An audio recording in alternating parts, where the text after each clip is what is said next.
Pada sesi ini akan dibahas secara singkat ya, atau yang perlu saya sampaikan adalah ringkasan dari beberapa penjelasan dari pertemuan yang lalu. Ya. Ini ringkasan ini artinya untuk menunjukkan secara lebih detail ya, yang kemarin kita diskusikan begitu luas, sekarang kita ambil poin-poinnya sehingga terlihat apa sebenarnya yang disebut dengan sistem kendali. Dalam video ini akan diringkas mengenai definisi sistem kendali, ya, pengertian sistem kendali, ya, lingkar tertutup dan sistem kendali lingkar terbuka. Ya, lebih jelas karena akan dirangkum ya. Juga akan didiskusikan secara singkat mengenai pengelompokan sistem kendali, prinsip sistem kendali serta komponen sistem kendali. Ya, komponen sistem kendali itu adalah yang akan kita pakai di dalam membuat sebuah rangkaian sistem pengendali, ya, atau tepatnya otomatisasi. Jadi untuk memudahkan Anda membayangkan apa sebenarnya sistem kendali itu. Nah, ini sistem definisi yang akan kita bahas ini sering kita ketemukan di dalam diskusi mengenai sistem kendali. Artinya, istilah ini dipakai khususnya untuk mempresentasikan apa yang akan dirancang, ya, apa yang akan dipakai, ya, terus bagaimana sistem kendali yang dipakai, ya, terbuka, tertutup, berulang, ya. Kemudian ada yang tertutup tapi berantai dan sebagainya. Nah, istilah-istilah ini sering dipakai khususnya di dalam mereka-mereka yang terlibat dalam sistem kendali. Ya. Secara sepintas sistem kendali itu ada yang memakai pneumatik, hidrolik, ya, atau memakai sistem listrik, ya, banyak sekali, atau bahkan manual, ya, bahkan mekanik. Nah, definisi yang pertama itu adalah sistem, yaitu kombinasi beberapa komponen yang bekerja secara bersama-sama dan membentuk suatu tujuan tertentu. Saya tidak tahu apakah Anda pernah melihat suatu sistem mesin, ya. Ini yang kita lihat adalah mesin otomatisasi, ya. Mesin pengisi air mineral misalnya, ya. Disiapkan botolnya, kemudian botol tersebut berjalan, ya, sampai suatu titik tertentu, ya, dan harus tepat, ya, di bawah keran pengisi misalnya itu, ya. Begitu botol sampai di tempat tersebut, keran pengisi akan membuka, ya. Jangan sampai keran pengisi itu terlalu pagi, terlalu dini, atau terlambat, air tidak masuk. Itu sebagai contoh, ya. Setelah sampai penuh, ya, bagaimana kontrolnya? Nah, itu dalam sistem ini, ya. Itu ada alatnya. Setelah penuh dia berjalan lagi ke suatu titik atau station, ya, untuk dilakukan penutupan. Jadi ada tutup dari misalnya galon atau air mineral, gelas mineral tersebut, ya. Kemudian di belakangnya sudah berjalan botol yang kosong untuk diisi. Nah, itu salah satu contoh yang dibicarakan dalam sistem ini. Nah, kita belum berbicara bagaimana pengaturan sistemnya, tetapi itu istilah yang dipakai pada waktu ada suatu tim merancang atau suatu tim mendiskusikan, ya, mengenai suatu sistem kendali otomatis, ya, pokoknya tujuannya yang sama. Istilah yang kedua adalah proses, ya, atau alamiah. suatu urutan operasi yang kontinu atau suatu perkembangan yang dicirikan oleh urutan perubahan secara perlahan yang terjadi tahap demi tahap dengan cara yang relatif tetap dan memberikan suatu hasil atau akhir. Nah, ini proses ini contohnya adalah sama proses berurutan, ya, yang pergerakannya tetap, timingnya, ya, pengaturan waktunya tetap. Ya. Kemudian yang ketiga adalah proses yang artifisial. Ya, operasi yang dilakukan secara berkesinambungan yang terdiri dari beberapa aksi yang dikendalikan atau pergerakan yang secara sistematik diarahkan pada suatu hasil akhir. Ya.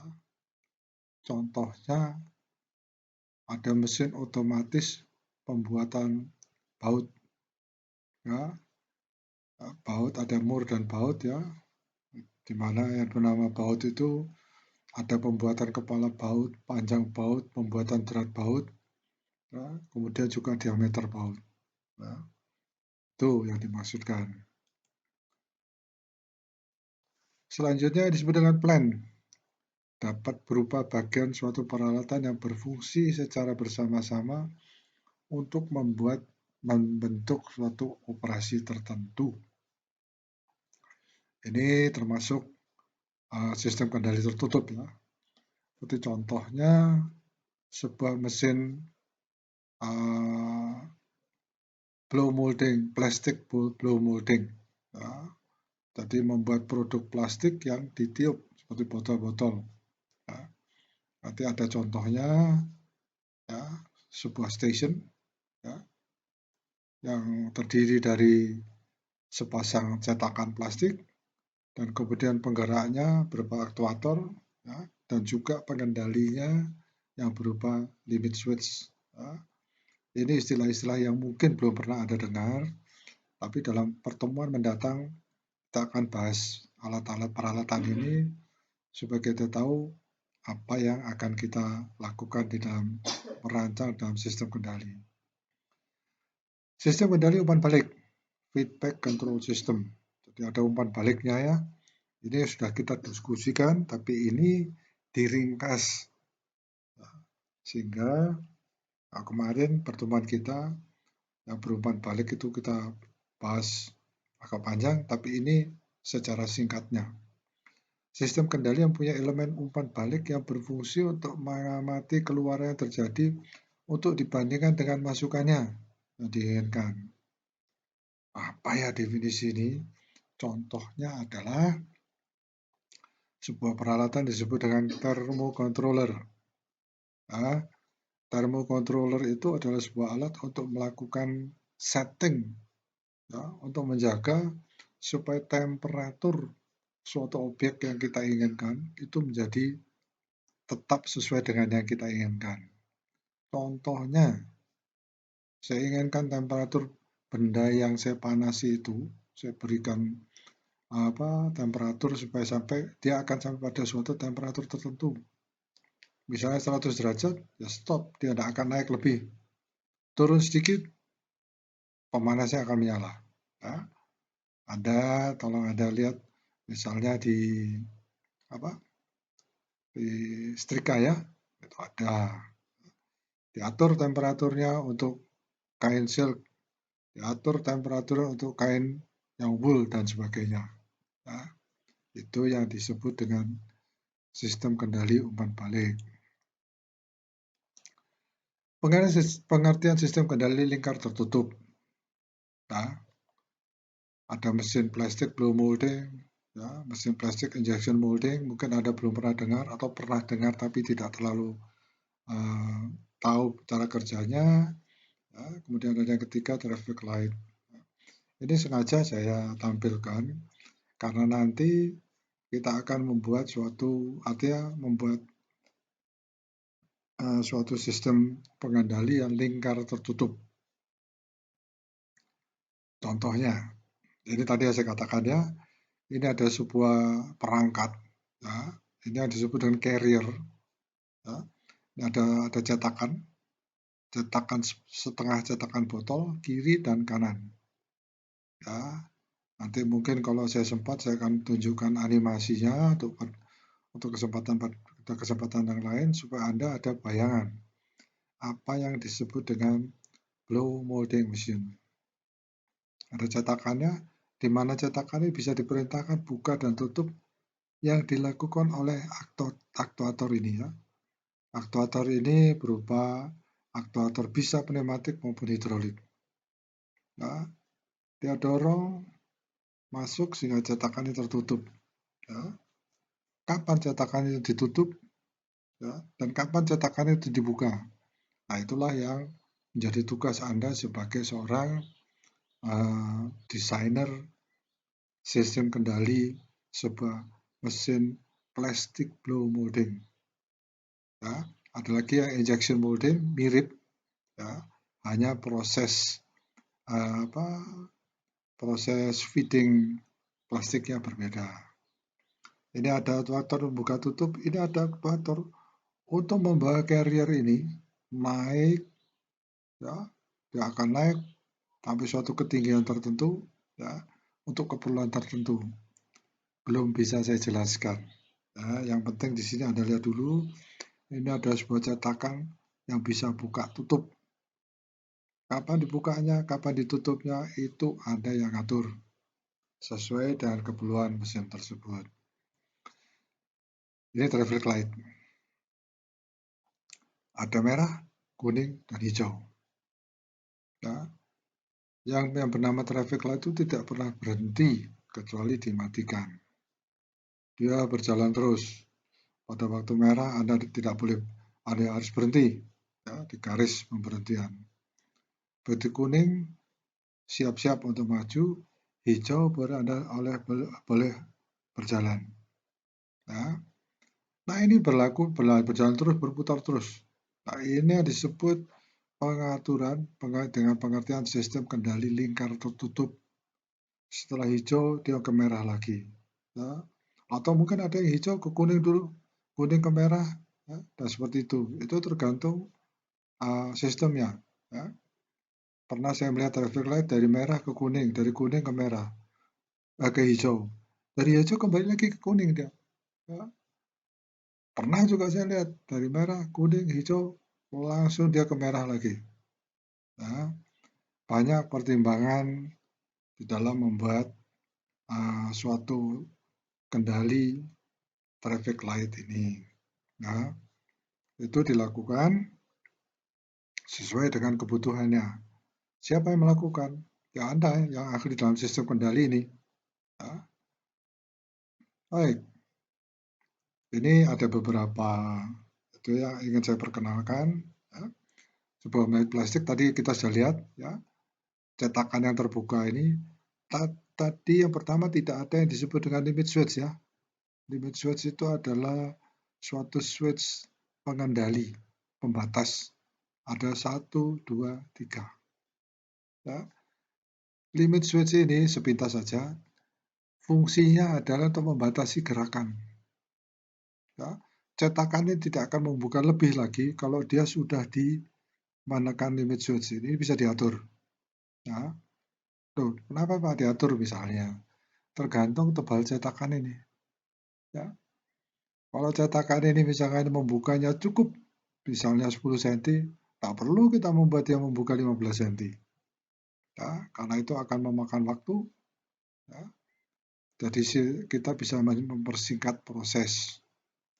Itu salah satu cara bahwa itu ada salah satu alasan mengapa sistem kendali itu diinginkan, ya, banyak orang menginginkan karena tadi salah satu contohnya bahwa waktu bisa dipersingkat.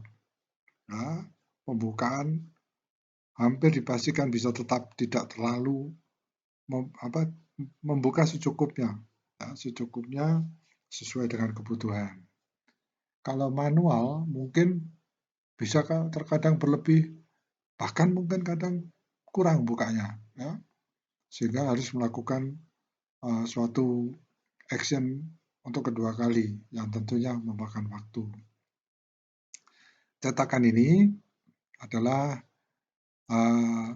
cetakan dari botol ini ya. Ini Anda baca tulisannya Durolic. Dur itu adalah inisial saya. Tadi botol ini saya yang mendesain masuk dalam cetakan ini. Nah, cetakannya berupa dua tangkup ya, setengah-setengah. Yang bagian depan ada grafirnya, tulisan Durolic, grafir terbalik. Yang sedangkan yang satu tidak ada. Nah, dia begitu ditangkupkan berarti ada yang ada grafirnya hanya ada satu sisi. Ini yang akan dikontrol semua sehingga dalam satu siklus putaran akan menghasilkan sebuah produk seperti ini. Itu contoh ya. Sedangkan suplai plastiknya hanya untuk memberikan bayangan. Ya. Ini ada suatu sistem yang disebut sistem extrusion yang terdiri dari sebuah motor listrik ya, yang memutar di dalamnya ada yang disebut dengan extruder ya. Ini sebenarnya disebut dengan pompa ulir ya. Bahan baku dimasukkan ya, yang kita inginkan dia otomatis berputar mengirimkan bahan baku ini jalan ke depan. Yang diharapkan adalah bahwa keluar dari ini yang disebut head ini plastiknya berupa plastik yang sudah cair dan berbentuk pipa. Cair ya. Oh, bagaimana dia bisa cair? Kita pasangkan pemanas di sini. Nah, pada awal kuliah tadi, pada awal diskusi tadi, saya sudah katakan bahwa ini bisa diberikan temperatur yang bisa diatur. Alatnya apa? Thermocontroller. Jadi ada heater, diatur dengan thermocontroller sehingga temperatur bahan mentah tersebut keluarnya sesuai dengan temperatur yang kita inginkan. Temperatur terlalu tinggi menyebabkan material plastik tersebut bisa terbakar atau bisa sifatnya berubah. Kalau temperatur kurang tinggi, mungkin dia tidak akan bisa keluar pada headnya ini. Nah, itu maksudnya. Jadi ini contoh dari beberapa peralatan di mana sistem kendali akan diterapkan. Pengertian sistem kendali berurutan. Ya, ini yang saya berikan contohnya adalah saya gambar, saya browsing. Ya. Ini adalah alat untuk mengisi cup. Ya, cup itu diisi air mineral, ya, terserah atau air atau minuman-minuman yang di package di dalam gelas plastik. Ya. Nah ini alatnya. Jadi ada alat yang manual mengisi satu persatu bisa, tetapi ini alat-alat ini dia berjalan otomatis. Ya, semua berjalan otomatis, pengisiannya, penutupannya. Ya. Jadi penutupannya tepat, isinya juga tepat. Ya. Jadi ini mesin secara penuh. Ya. Tapi ini adalah pembagian sekali dia masuk, ada 4 bersama-sama. Nah ini ada pipa-pipa air, pipa-pipa air untuk mengisikan di dalamnya. Jadi ini akan diisi oleh cup, berjalan ke sana, ya, kemudian diisi, kemudian disil. Nah ini pandangan dari sampingnya ya, bagaimana dia mengisi, bagaimana dia melakukan sealing.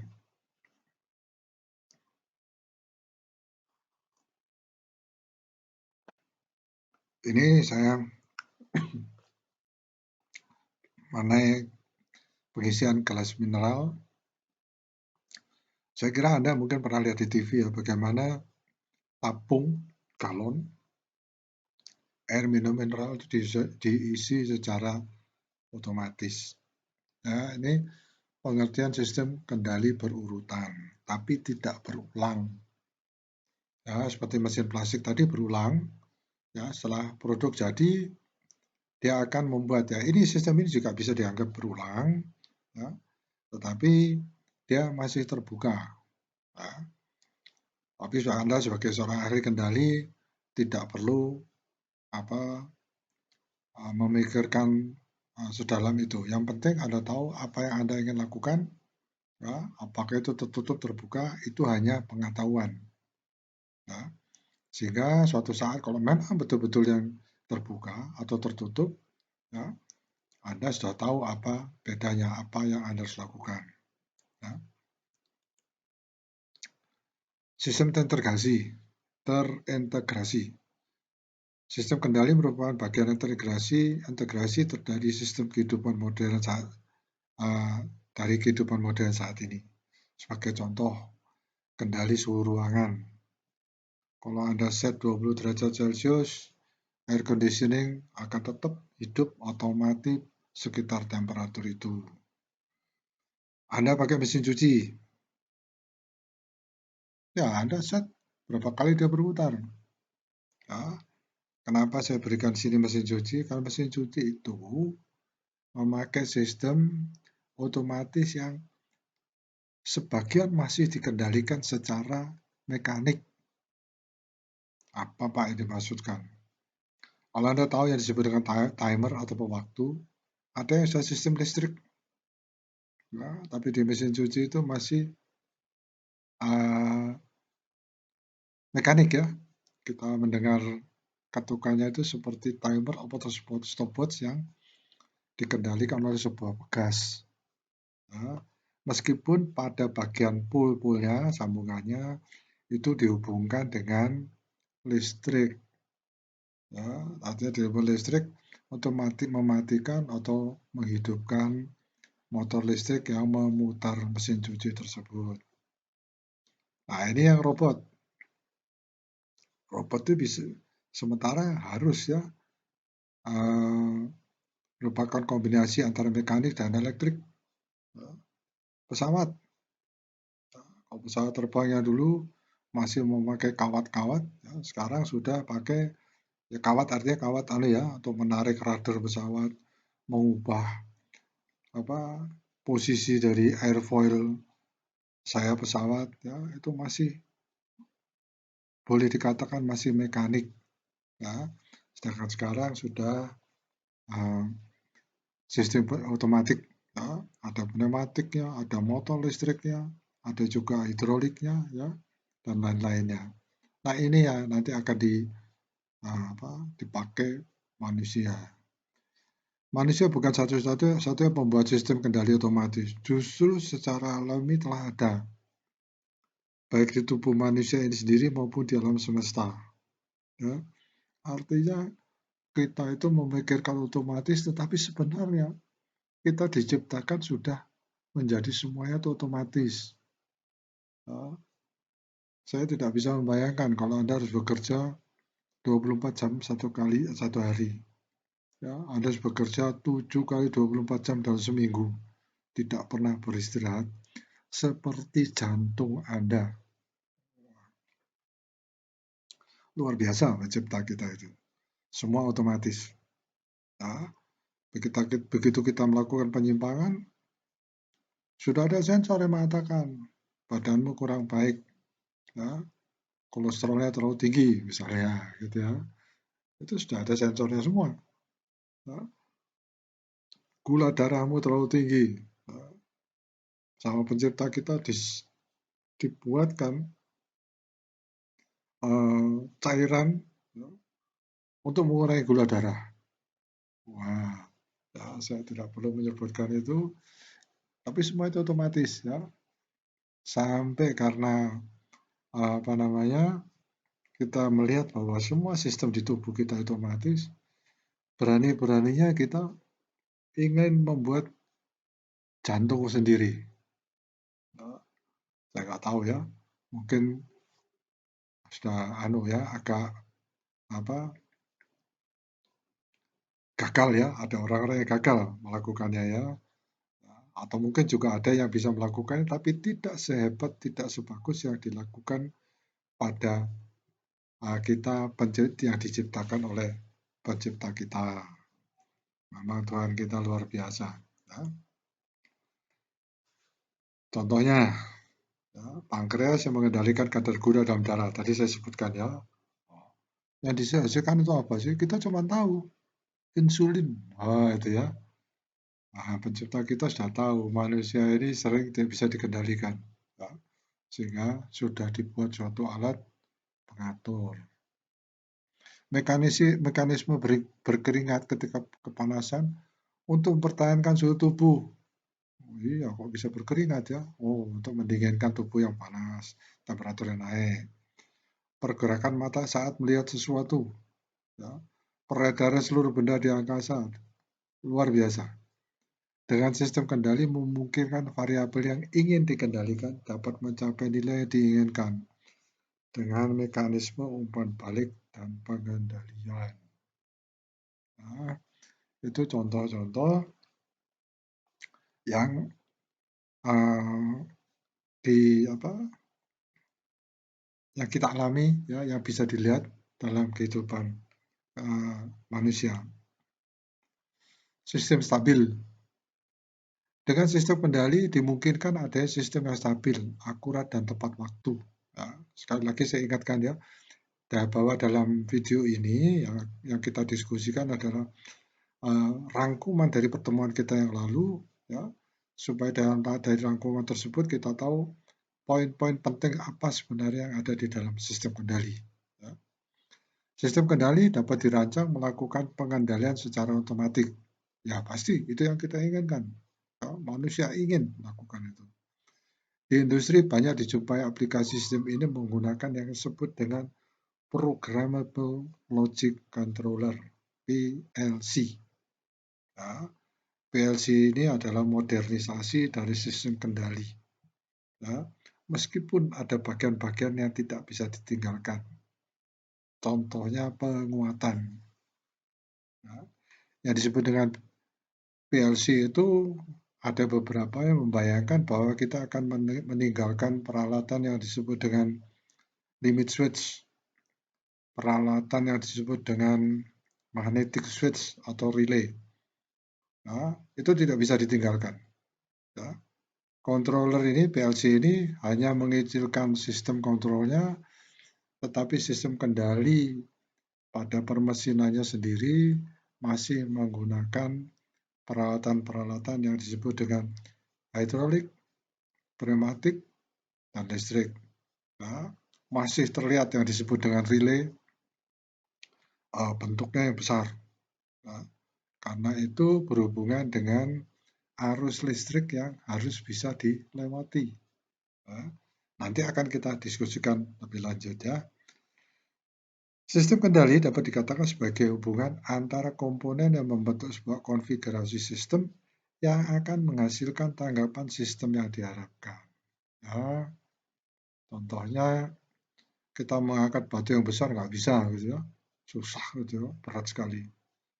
Tapi dengan sebuah peralatan, ya, apakah itu backhoe, istilahnya ya, saya tidak terlalu tahu istilah itu ya. Kemudian ada yang pakai forklift, ya, bisa dipindahkan. Nah, itu adalah alat bantu, ya, yang masuk dalam sistem kendali, ya, yang dikombinasikan dengan pengaturan oleh manusia. Ya.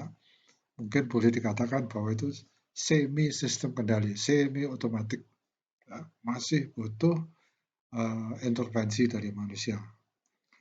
Jadi harus ada yang dikendalikan yang merupakan suatu sistem fisik yang biasanya umumnya disebut dengan kendalian, ya, atau plan. Ya. Definisi kita yang pertama tadi kita diskusikan. Nah ini kembali ya pada sistem kendalian yang sederhana, ada masukan dan keluaran. Ya. Masuk dikendalikan, keluaran yang kita inginkan. Ya.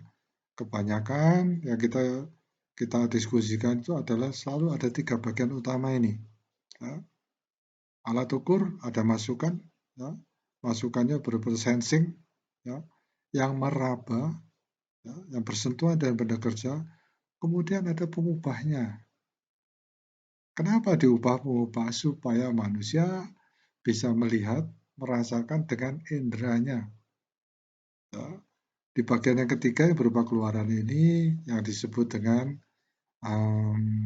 peraga. Ada peraba, sensor, pengubah, ya, mungkin disebut dengan amplifying. Kemudian yang terakhir adalah peraga. Bisa dilihat oleh mata. Oh, ini besarannya ternyata sekian derajat. Ya, atau mungkin bisa dilihat berupa warna atau dirasakan, ya, atau berupa frekuensi. Ya, karena kita tahu frekuensi yang diterima manusia itu terbatas ya.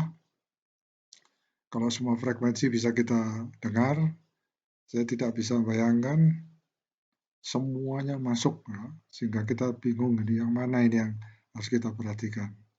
Sekali lagi, kita diberikan kemampuan oleh pencipta kita untuk bisa menyaring frekuensi yang masuk di telinga kita. Baik, masukan dan keluaran merupakan variabel atau besaran fisik. Keluaran merupakan hal yang dihasilkan oleh kendalian, artinya dia dikendalikan, sedangkan masukan adalah yang mempengaruhi kendalian, yang mengatur keluaran. Ya. Kedua dimensi masukan dan keluaran tidak harus sama. Ya. Masukannya itu mungkin adalah berupa frekuensi, ya, frekuensi cahaya atau frekuensi suara, tetapi keluarannya bisa berupa tegangan listrik. Ya. Karena ada kendalian diatur, tegangan listrik tersebut dirubah menjadi suatu sistem digital, ya, jadi tulisan dalam bentuk digital, ya, atau mungkin dalam bentuk warna. Jadi ini yang dimaksudkan ya, masukan tidak harus sama dengan keluaran. Kuncinya adalah bahwa keluaran bisa diindra oleh panca indera manusia.